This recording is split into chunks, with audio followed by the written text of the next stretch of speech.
Bom dia, obrigado aí pela oportunidade, Raul. É excelente entender aí que nós já tivemos logo no início das apresentações, né, um painel repleto de apoiadores da área de seguro, então é um tema aí que já fico aí bastante contente em poder explorar e que está sendo bem explorado também por todo mundo, né? Então, eu sou o Carlos Polizo, responsável pela área de seguro aeronáutico e outras áreas, e algumas outras linhas lá na Mafre Seguros, tá?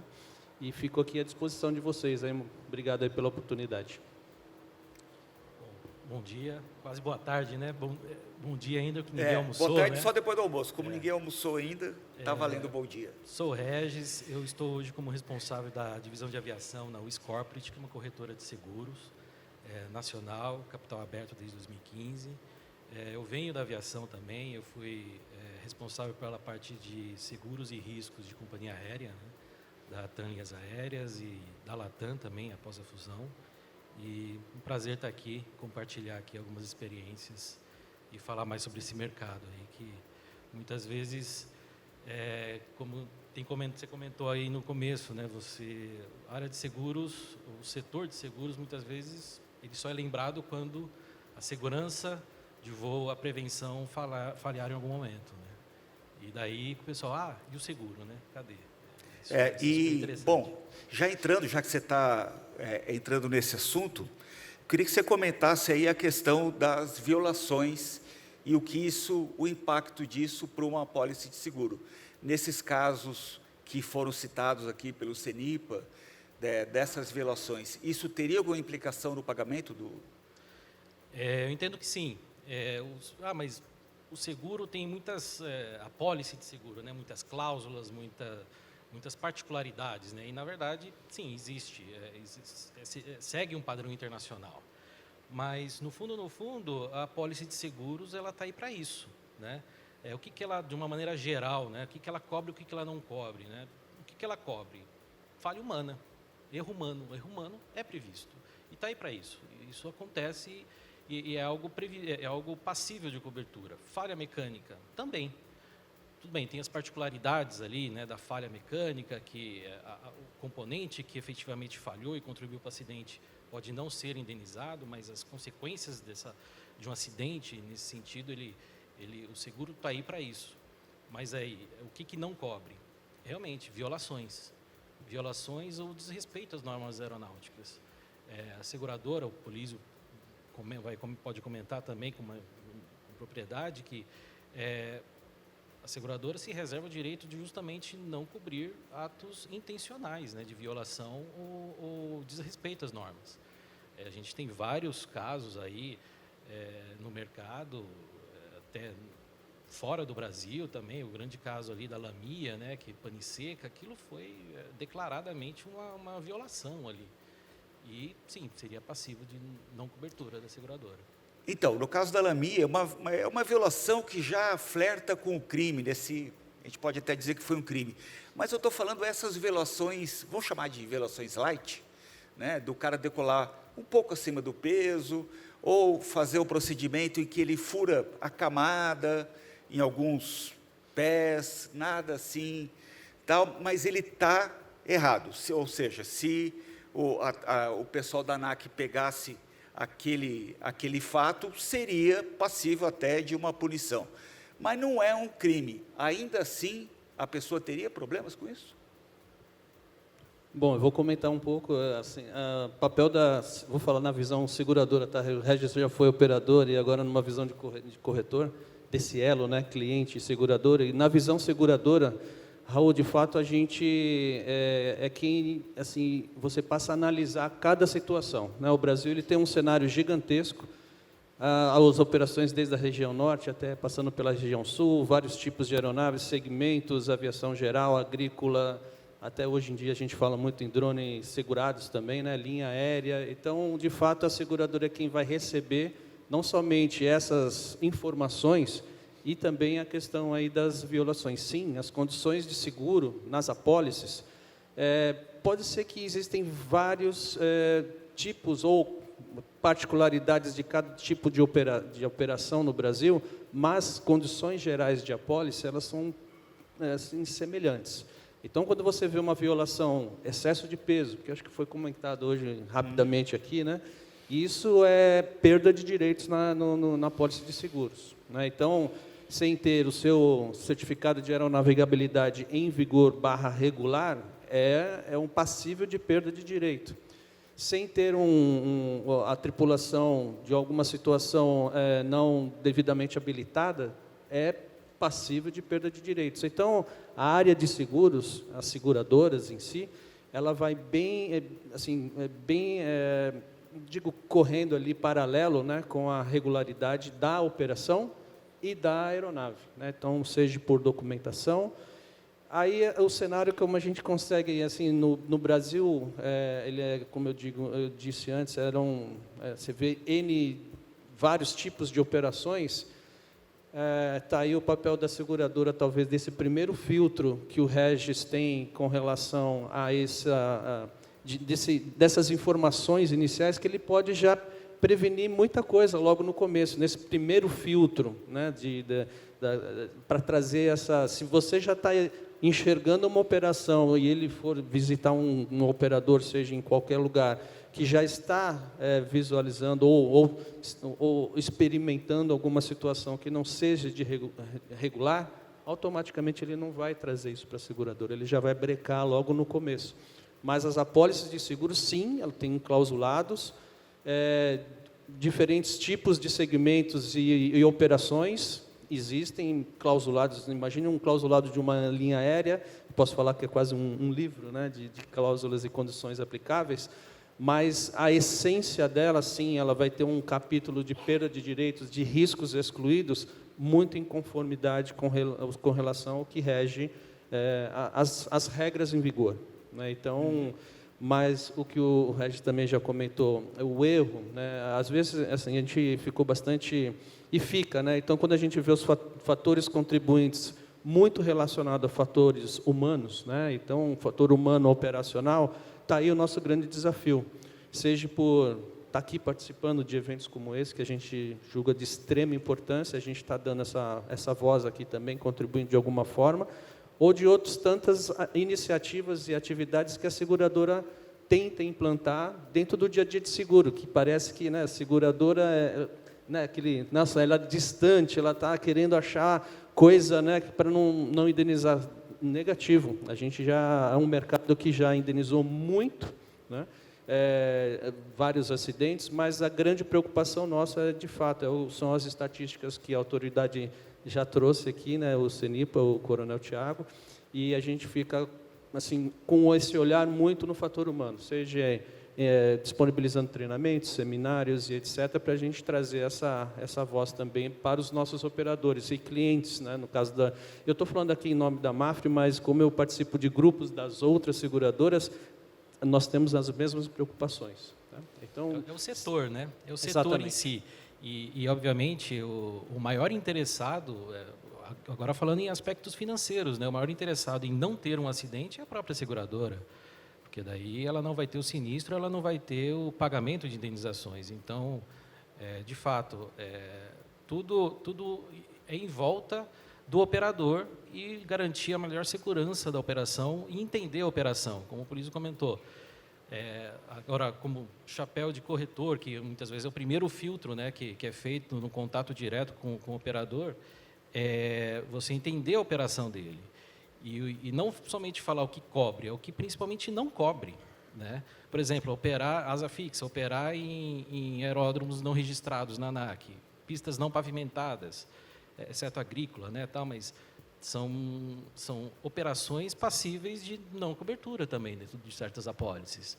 Então, entender a dinâmica da operação e fazer com que realmente ela se encaixe de uma maneira segura dentro das apólices e que atenda a ela, porque o pior momento de você saber que não está coberto é quando você efetivamente precisar acionar o seguro, né? Então, isso pode ser o pior momento para um operador. E também, até expandindo um pouco mais o aspecto de seguro, a gente tem o seguro não somente para os operadores, mas também para toda a indústria aeronáutica. Todos os prestadores de serviços e produtos, né, para os operadores, também tem riscos. Eles também, em eventual acidente, de grandes proporções, obviamente, eles também são passíveis de terem contribuído por aquele acidente, né? E daí, sim, ele também vai ter, também tem que ter o teu seguro. Por quê? Se acontecendo alguma coisa, você tem ali a questão da responsabilidade objetiva do operador, que independente da culpa, ele é o responsável. E a sua seguradora vai estar junto para apoiá-lo. Só que, você tendo outros demais fatores que contribuíram para aquele acidente, a seguradora também, do operador, também vai ter o direito de ir atrás dos outros que contribuíram e, eventualmente, acionar os seus seguros. Então, é uma dinâmica financeira também, que envolve todo esse mercado. Pois é. E aí a gente tem o outro lado, a gente já tem perguntas chegando aqui, mas eu vou usar de novo meu privilégio de estar aqui com o microfone na mão, né? E queria, mas tem a ver com isso aqui. A gente tem aí uma situação muito ruim perante os operadores que desejam fazer seguro e que cumprem a regulamentação, que é a exigência cada vez maior de experiência dos pilotos. Então, o que acontece?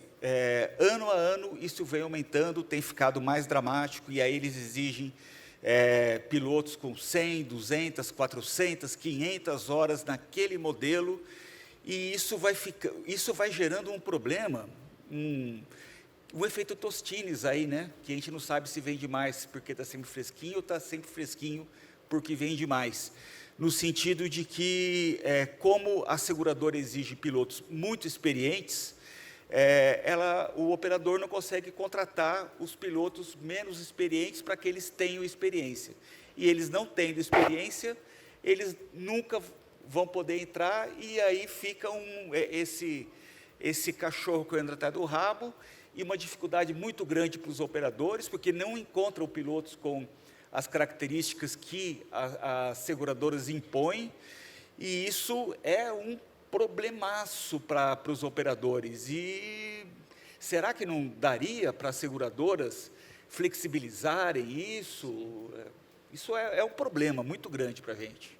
Raul, eu posso falar que esse é um assunto que talvez aí nos últimos 3, 4 anos é um dos que mais a gente tem recebido essas informações e talvez reclamações por parte do mercado como um todo, porque até então, antes de 3, 4 anos atrás, não se falava tanto desse problema, né? A gente falava muito de custo de seguro, de discussões, reuniões sobre valores e etc., mas, de fato, sim, essas regras apertaram mais por parte do mercado segurador nacional e internacional. Acho que para quem não tem todo o conhecimento, mas o que a gente respira hoje de seguro aqui no Brasil nada mais é do que um reflexo das mesmas condições do que o mercado internacional respira, né? Então, nós não estamos de nenhuma forma atrasados com relação às condições contratuais e etc. Pelo contrário, a gente possui coberturas muito amplas e do mesmo formato como é tratado no mercado internacional. E essas regras também são tratadas não só pelo nosso mercado e foram endurecidas, vamos dizer assim, por todo o mercado. Qual é o nosso grande desafio aqui no Brasil? Nosso grande desafio é levar com que a gente consiga adaptar à realidade do mercado brasileiro. Quando eu falo o grande desafio, é o dia a dia você tratar com resseguradores, por vezes, né? Resseguradores é quem está segurando por trás da seguradora, né? Essa adaptação ao nosso mercado. Então, nós temos plena consciência e conhecimento das dificuldades. Seja, se você fala assim, eu preciso de copilotos na região norte.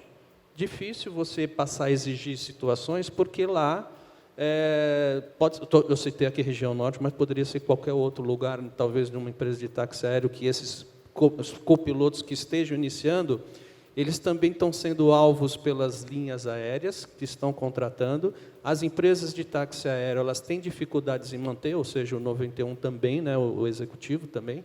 Então, a gente escuta muito isso dos operadores e a gente tenta encaixar. qual é a intenção das seguradoras? Eu estou falando... qual é a intenção? É que a gente disponibilize a solução de seguro para todos, né? Então, de fato, a gente possui regras, mas quando a gente abre um diálogo com o operador e a gente consegue encaixar um cenário, né, para que ele consiga operar também, esse é o nosso sucesso. Porém, a gente tem situações também que, né, em algumas visitas que eu fiz a alguns operadores, que a regra da seguradora passa a ser uma regra da empresa, né? Porque até então a regra da empresa, você fala assim, mas qual que é o seu conceito de contratação de pilotos, ou qual é a sua regra, qual é o seu, né, o critério que vocês se utilizam? Ah, não, o meu critério é o mínimo ali, conforme a habilitação dele e tal. Tá, e você já viu a sua apólice de seguro? O que rege ali as suas condições com relação à experiência mínima exigidas? Alguns falam assim, sim, eu passei a ter os meus critérios baseados nas condições de seguro, que são um pouco mais elevadas, inclusive até com os colegas que estavam aqui da ANAC também, já tive algumas reuniões, eles, em dado momento, eles quiseram entender os motivos reais que levaram, por exemplo, quando eu falo de uma versão executiva, talvez de maior porte, quando não tem a exigência do simulador e a seguradora passa a exigir, sabedores das dificuldades de simuladores dos pilotos que para fazerem aqui no Brasil, etc., mas o que a gente chegou numa conclusão, que a gente consegue diferenciar, talvez, condições para quem tem esse maior investimento em treinamentos e etc.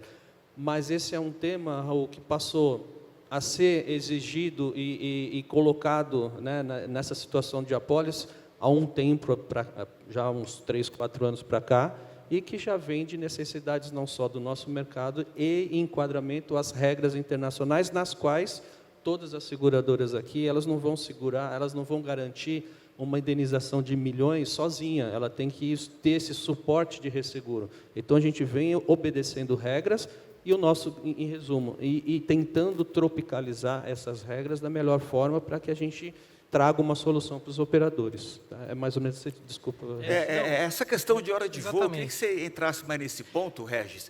Essa questão de pegar a qualidade do piloto só pela hora de voo, não é muito rasa, não, cara? Essa é uma discussão, como o Polizio comentou, tem muito debate, muito questionamento nesse sentido. E o que a gente fala com os operadores é legítimo da seguradora essas exigências, né? Ela tem todo o estudo estatístico dela, de sinistralidade, essas horas dependem também, variam de seguradora para seguradora, a aceitação também varia, justamente pela experiência que cada seguradora tem, cada resseguro, né, que a seguradora tem também, isso varia. Mas o que a gente procura diferenciar é a experiência com proficiência, né? Você pode ter um piloto com uma certa quantidade de horas como experiência, mas a partir do momento que você começa a diferenciar ele, destacar ele pela proficiência, como o Polizio comentou, ele não é obrigado a fazer o simulador, mas ele faz. Ele não é obrigado a fazer certos tipos de treinamento, mas ele faz. O operador exige isso você começa a realmente se distanciar as horas dele com uma simples experiência e mostrar a proficiência que ele tem. E isso é levado para a seguradora nesse debate que o Polizio comentou e entrar um pouco mais de detalhe, né, no final do dia para cada operação. E até, às vezes, limitar, né, algumas operações. Eu aceito o tripulante de uma certa maneira, mas eu também vamos limitar a operação dele até que ele atinja essas horas ou a proficiência que a seguradora exige. E por que a gente fala que é legítimo, né, essa posição da seguradora também? A gente debate também exigências de algumas seguradoras. Eu só aceito se tiver duplo comando. Só que, mas o fabricante, essa aeronave é homologada para voar single pilot. Por que a seguradora está exigindo duplo comando? Vamos lá, se você tem um acidente, não é o fabricante que vai pagar a indenização, é a seguradora que assina o cheque, né? Então, a regra é da seguradora, ela que tem o poder. De novo, é a questão financeira envolvida. Então, as regras são delas e não é como o Polizio comentou, não é algo tirado da cartola.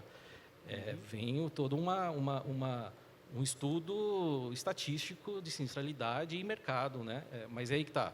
Vamos procurar chegar no meio termo, né? Garantindo essa proficiência. Esse ponto é muito importante. Assim, as seguradoras elas não querem travar nem a operação de ninguém. Tá? Então, esse é um exemplo claro que o Regis trouxe. Assim, tem seguradoras que estão exigindo duplo comando, aeronave single pilot e tal, e etc. Qual vai ser a regra aplicada para esse segundo piloto? Não vai ser tão a regra da regra, né? Mas ele tem um treinamento, ele está apto para fazer e etc. A gente consegue ir encaixando, acomodando certos tipos de operações para essas regras mais rígidas, né, que vêm por parte aí dos resseguradores internacionais. Ou seja, tem uma negociação. Você admite menos horas desde que o cara faça simulador ou que ele tenha certas características. Eu vou até entrar agora, talvez, aí no outro detalhe, talvez, assim, existem regras que as seguradoras até colocam para até assim, tentar viabilizar um melhor custo de seguro com relação a algum tipo de exigência. Por exemplo, aviação agrícola, que a gente falou um pouco aqui também, para quem, talvez não seja obrigatório fazer o treinamento, mas para quem faz um treinamento inicial com simulador, os que estão disponíveis no Brasil, estou falando, e quem faça uma reciclagem depois de um ano, o custo de seguro é diferenciado. Existe, a seguradora ela tem um diferencial de custo. Para quem tem a regra do simulador, que não tem a necessidade, mas faça como o Regis comentou, existe um custo diferenciado. Obviamente que o custo da seguradora não vai pagar, essa redução não vai pagar o treinamento completo do simulador. Porém, é um tipo de incentivo. Eu acho que assim, a visão, assim, Raul, o que a gente puder incentivar essa segurança, do que a gente está debatendo aqui a manhã inteira, a seguradora vai estar disponível. Se ele investe, a gente tenta diferenciar. Entendi. Isso tem muito a ver com a próxima pergunta aqui. Como é possível reduzir os valores de seguro, como ocorre nos Estados Unidos, com base na implementação de SGSO em operadores aéreos 91 e 135, como, por exemplo, uma certificação SBAL?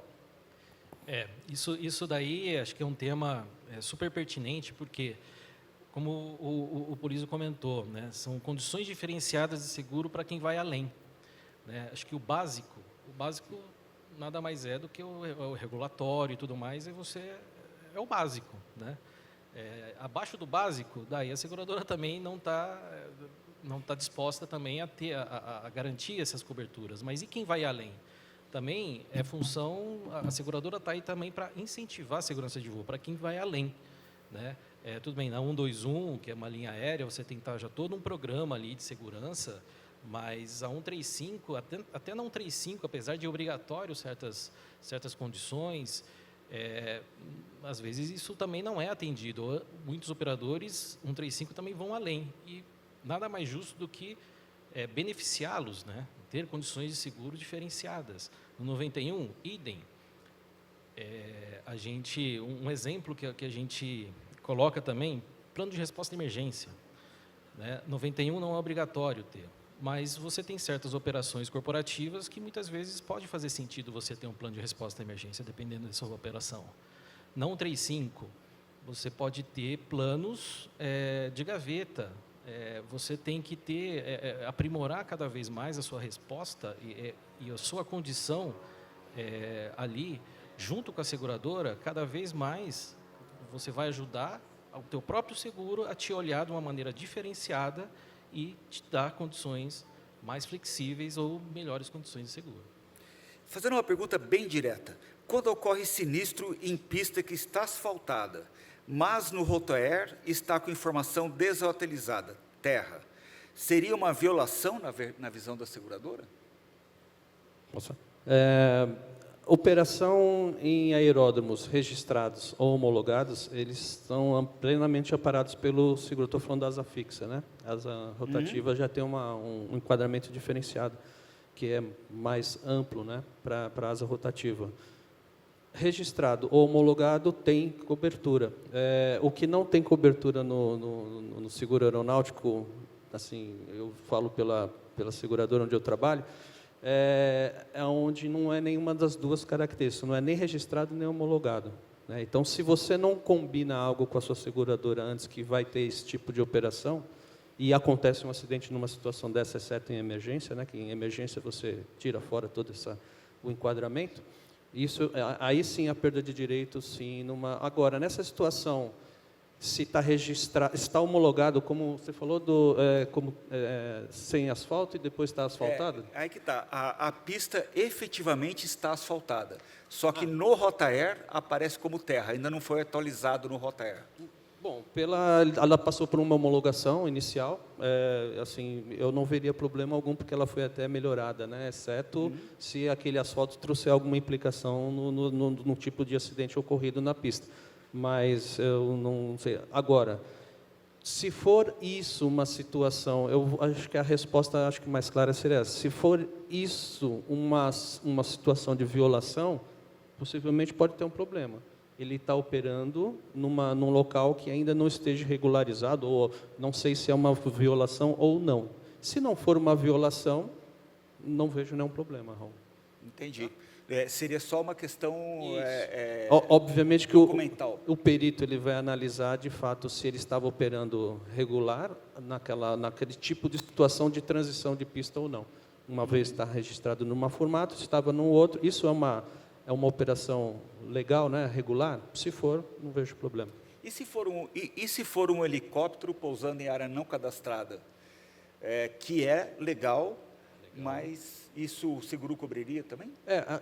Foi comentado em alguma apresentação, nas condições da pólice, ela tem essa disponibilidade do helicóptero em pontos não homologados ou registrados, condicionando a condição pré-aprovada pelo comandante, e se a aeronave permite, se a capacidade daquele peso permite no local, né? Isso já está previsto em apólice, então não vejo problema para o helicóptero. Tá? Entendi. Tem uma perguntinha boa aqui, muito simples, então, mas... por favor, vai lá. Eu estou vendo aqui alguém anônimo, não sei quem foi, mas o que cobre um seguro reta. O seguro reta, eu acho que todo mundo sabe, a responsabilidade do explorador e transportador aéreo é o nosso seguro obrigatório para as aeronaves registradas brasileiras, né? É um seguro de responsabilidade civil, cobre danos causados a terceiros, passageiros, tripulantes, bens e terceiros no solo. Toda aeronave brasileira registrada tem que ter o seu seguro reta. São valores pré-fixados, corrigidos anualmente, tá? Então é um seguro obrigatório para quem está aí. Eu não sei se hoje em dia ainda está válido o DPVAT ou não, mas é o seguro obrigatório das aeronaves, que é o seguro reta. É uma pergunta tão simples, mas talvez aí que alguém questionou que não saiba. Ainda nessa questão de área não cadastrada em terra, tem um anônimo aqui que ele faz uma consideração que é interessante. A resolução da ANAC 623 tem regras para pouso em áreas não cadastradas em terra na Amazônia Legal. É uma regra específica para a Amazônia Legal. Assim, o operador deve fazer alguma ação adicional para o seguro? Bom, a pergunta... Ela não é cadastrada, mas é autorizada pela ANAC por essa resolução. Se perante a autoridade requer que ela faça algo antes de operar, e ela fez, ok. Se ela não fez e não atendeu a uma regra pré-determinada, aí ele pode ter uma perda de direito. Tá? Mas se for uma operação que ele tenha que cumprir uma regra, e ele faça regularmente, se é previsto pela autoridade e ele fez, não vejo nenhum... Não é a seguradora que vai... o registro, né, parte-se do princípio que o local é registrado na ANAC. Então, parte-se do princípio que a ANAC, de uma maneira, fez já a análise daquele local. Se ela não é pavimentado, mas ela é autorizada pela ANAC, se pressupõe que a ANAC já fez a avaliação daquele local. E que eu entendo que não teria problema, né? Tem duas perguntas que eu queria converter em uma. O anônimo pergunta como as companhias vão proceder no novo modelo Denali, já que não existem o mesmo voando e ainda serão entregues. Obviamente, também não tem nenhum piloto com experiência no modelo, né? E aí, indo nessa mesma linha, a Sandra da Abrapava pergunta da importância do proprietário conhecer a aeronave que está comprando e as respectivas cláusulas do seu seguro. para a segurança de voo e seus pilotos nas decisões de voar ou não. Então, eu queria juntar essas duas questões. Chegou um modelo novo de avião e ninguém tem experiência nele. Como é que vocês resolvem essa questão? E se esse tipo de análise é importante para as pessoas fazerem? Não, a gente já passou por alguns, agora nem tanto, mas falamos agora do Sky, do Sky Courier, que é o novo, que está segurado pela Mafra, inclusive. Passamos por ele agora, mas eles fizeram o treinamento inicial no modelo lá fora, passaram pelo simulador também, e está segurado perfeitamente. Sem experiência no modelo. Sem experiência no modelo. Caso, você não poderia ter exigido experiência no modelo quando os Phenom entraram. Não poderia, como tantos outros novos que entraram, né? Epic e outros tantos, né? A seguradora ela tem plena consciência disso. Óbvio que a gente vai, o primeiro questionamento que a gente vai fazer ele passou por algum treinamento inicial no modelo? Se for com simulador, melhor ainda, né? Então, são vários exemplos aí que hoje estão voando e que já estão segurados. Isso não vejo nenhum problema nessa questão de entrada de novos modelos, tá? A gente tem grandes desafios aí, de novos tipos de operações, né? O que a seguradora vai fazer com os eVTOLs e etc. E, sinceramente, isso é um grande desafio. Mas na questão aí de aeronaves que estão aí chegando, e também tem aeronaves, modelos mais aperfeiçoados, né, de aviônicos e etc., que às vezes a gente vê, talvez, é um Citation, não, mas é um Citation outra geração e etc. Sim, a gente tem esse conhecimento, e passa a exigir treinamentos mais específicos no modelo, e não a exigência, preciso de 100 horas. Não vai ter piloto no Brasil que tenha. É que nem helicóptero também é a mesma coisa. Você muitas vezes também, não só novos modelos, mas também modelos com uma quantidade muito restrita em operação, né, na região, no país. E, nesse sentido, você procura, qual experiência ou proficiência que você tem em outros modelos semelhantes, ou que se aproximam, né, dessa nova aeronave. E até também algo que a gente instrui os operadores, né? Se você já pensa em ter uma nova aeronave, um novo modelo na tua frota, na tua operação, que nem comentaram, nem carro hoje você compra para o dia seguinte, né? Aeronave muito menos.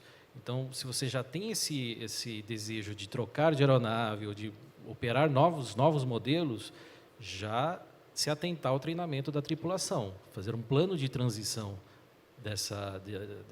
desses tripulantes, que daí você tem ali muito menos discussão ou condições ali com a seguradora para viabilizar a aceitação. Entendi. Como última pergunta, a gente está aí com o tempo hoje estourado e o pessoal deve estar com fome já, né? Existe algum evento relacionado à fadiga da tripulação e que o seguro não cobriu? E gostaria de ampliar essa pergunta um pouco, como as seguradoras veem essa questão de fadiga, né? Se, assim, o mercado, né, o mercado entende que as seguradoras são muito bitoladas ali na hora de voo. Fadiga, talvez seja um fator mais importante do que a hora de voo. Como é que vocês veem isso? A fadiga, ela faz parte daquele contexto que eu falei do fator humano, né? Que para a gente, para a seguradora, talvez a estatística ali esteja 90 e poucos por cento. A estatística nas seguradoras, fator humano, operação, é 99%, tá, de indenizações aí que a gente tem pago. A fadiga, ela faz parte, inclusive ela faz parte aí de um treinamento que a gente disponibiliza para alguns operadores nas seguradoras e que a gente incentiva aí do evento recente, nós promovemos também, de falar bastante sobre fadiga. Se você falar assim, me traga um evento que você teve um problema com fadiga, se for, assim, não me lembro, pode ter contribuído com algum acidente que a gente tem experimentado, né? No começo desse ano, experimentamos alguns, né, conhecidos aí de mercado, não só na região sul, no litoral, aqui, etc. Se a fadiga contribuiu ali, a gente não sabe. Voos internacionais, graças a Deus, a gente não teve nenhum assim desses longo curso, como a gente foi comentado na palestra anterior. Mas ele faz parte do nosso manual e do nosso guia de boas práticas que a seguradora disponibiliza, e esse ponto fadiga é um capítulo muito importante, ou seja, nós temos muita preocupação com isso. E com certeza pode ter contribuído aí em alguns acidentes. Foram pagos? Alguns, sim, foram pagos. Se a fadiga foi uma violação, e ficou claro, que é importante que a gente fique claro com relação a uma violação, para a gente negar alguma coisa, né?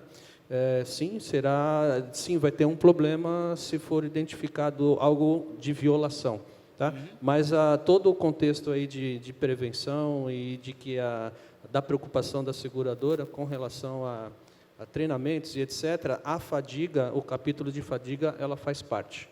Então, esse é um ponto importante que a gente queria levar, com relação aí que a seguradora, ela está contribuindo e já contribui bastante aí com relação à prevenção de acidentes, à segurança de voo.